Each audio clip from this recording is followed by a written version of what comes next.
ত্বকের ওপর প্রলেপ না দেওয়াই সবচেয়ে ভালো জিনিস।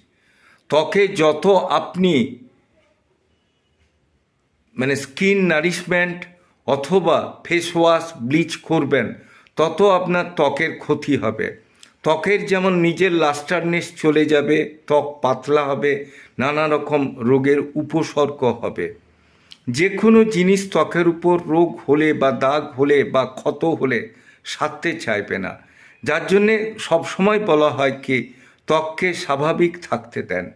ত্বক যদি স্বাভাবিক থাকে, নিজেই নিজের প্রোটেকশন বা প্রতিরোধ ক্ষমতা গড়ে তোলে, নিজে সঠিক থাকবে।